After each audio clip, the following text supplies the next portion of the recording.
Hi, this is Brian from the London Contemporary School of Piano, and in this video I'm going to be looking into the secret to switching chords with ease. If you're enjoying the videos in our channel and the way we work at the London Contemporary School of Piano, head over to our website contemporaryschoolofpiano.com, where you can request a free resource kit which will include some of the materials from our YouTube videos. So I'm going to be focusing on the diatonic scale, so the 7 chords of the key. So let's just start off by playing the 7 chords just to get into the zone. So I'm going to be focusing on the relationships of fifths and thirds. So I'm going to start with fifths. We're going to be moving from C up to G. So moving from chord 1 to chord 5. So let's look at these 2 chords and see what notes we have in common. So we've got the G in common. So there's one note the same, so 2 of the notes are going to be changing. So if my chord is going up a fifth, my notes changing will move downwards. So this would be from chord 1 to 5 in this position.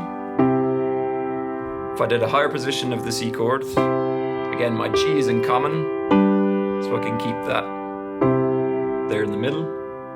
And if I do this position, my G is here at the bottom, and my changing notes move downwards. So a good thing to practice is to play these chords in each of the positions, just with a bit of a groove, just to practice these transitions. And again, you can play octaves, you can play single notes, whatever you feel most comfortable doing.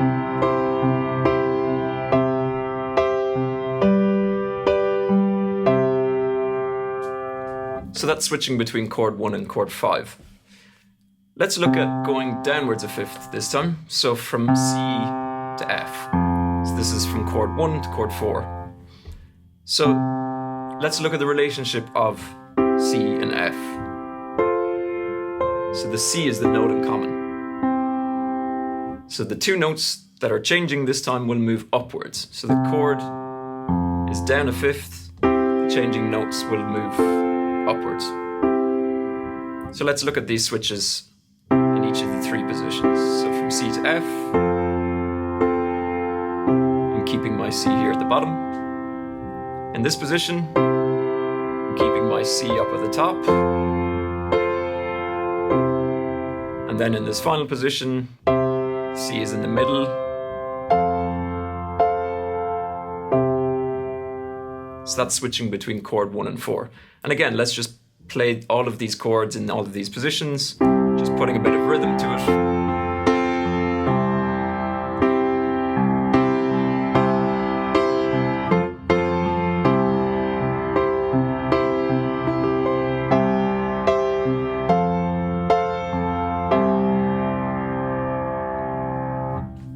So let's look at another example of up and down a fifth using different chords.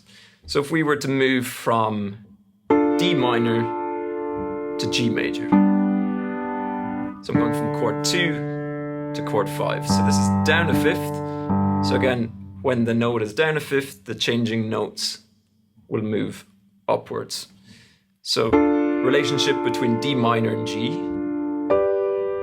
The D is the note in common.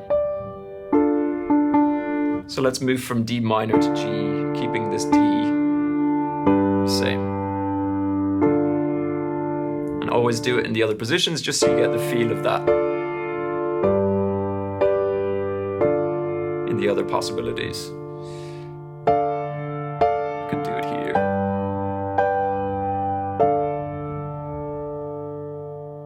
One of the things I enjoy most about teaching for the school is the different ways which we can teach the students depending on their learning styles. If you head over to the website, you can fill out an application form and tell us a little bit about yourself and your musical journey. We can then book a discovery session with one of our coaches who would be the best fit for you. So let's look at another example where the chord is moving up a fifth. So this time I'm going to move from A minor to E minor. So from chord 6 to chord 3. So this time the note in common is the E. So if my chord is moving up a fifth, the changing notes will move downwards. So this would be from A minor to E minor in this position.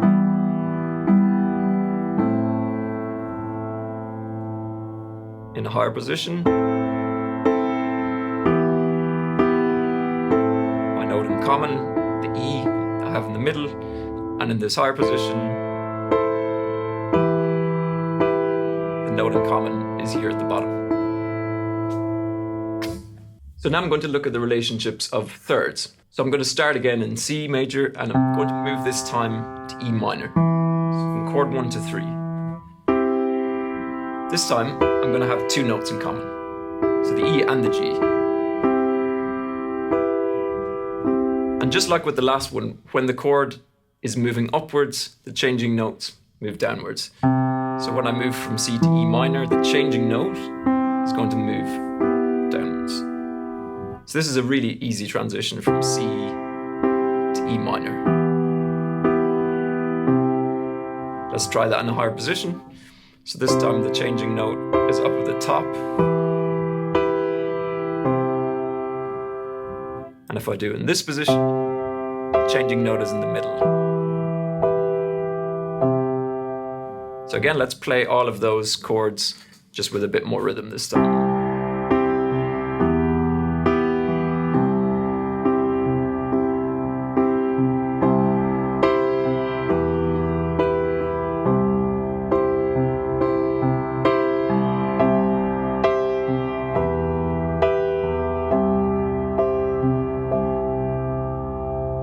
So now I'm going to do a chord moving downwards a third. So from C to A. So C major to A minor, chord 1 to 6. Again, our notes in common this time, we have C and E. So the chord is moving down a third, so the changing note will move upwards. So when I move from C to A minor, I'll get this. Let's look at another position. The changing note is in the middle this time. And in this final position, the changing note is at the bottom. Now this chord progression will probably sound very familiar because it's the start of Hallelujah. So just to break it up a little bit, we're going to do some broken chords to practice these relationships.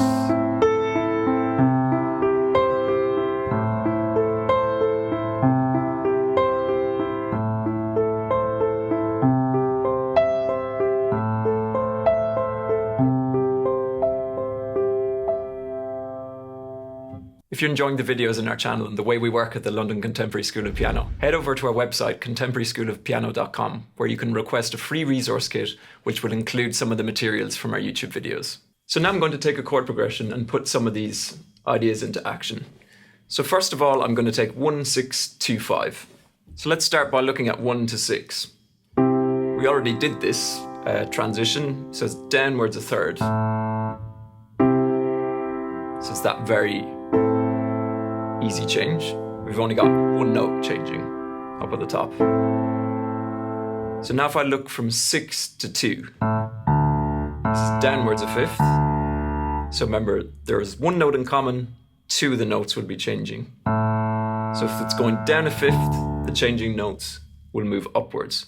So from A minor to D minor, the A is the note in common, and the bottom two notes would move upwards. So let's just take what we have so far. C to A minor, and then going to D minor. And the last step from 2 to 5, again this is going downwards a fifth, so the changing notes will move upwards. The D is the note in common, so my chord 5 would be here. So that's 2 to 5. And again, when you do 5 to 1, that's down a fifth. One note in common, the two notes could move upwards. So you could go from 5 to 1 like this. So if we do the whole progression,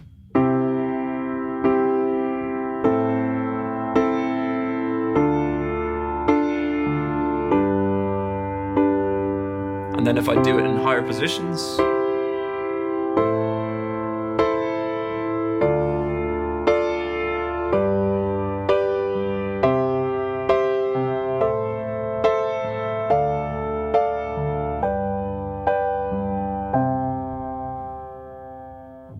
Now, of course, you might not want your chord progression to repeat, keep going up and up and up and up. So sometimes you need to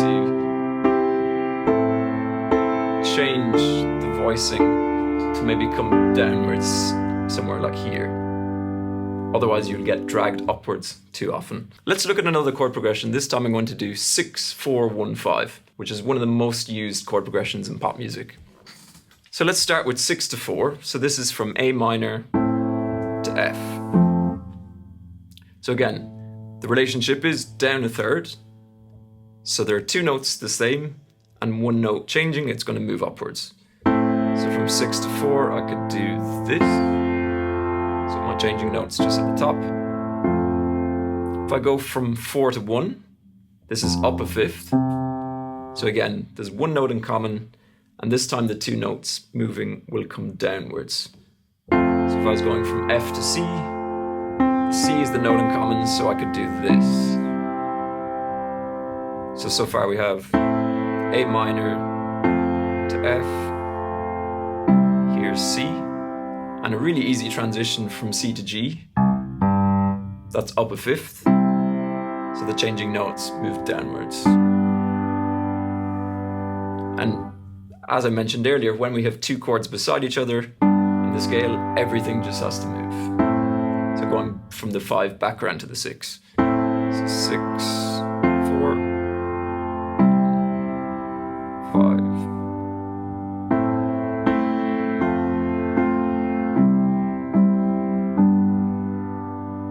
So remember that once you understand the power of these chord relationships, you can apply them to any key.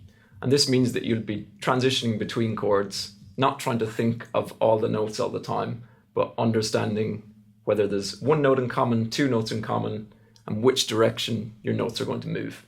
And this can really make playing your chord progressions within a major key much easier. One of the things I enjoy most about teaching for the school is the different ways which we can teach the students depending on their learning styles. If you head over to the website, you can fill out an application form and tell us a little bit about yourself and your musical journey.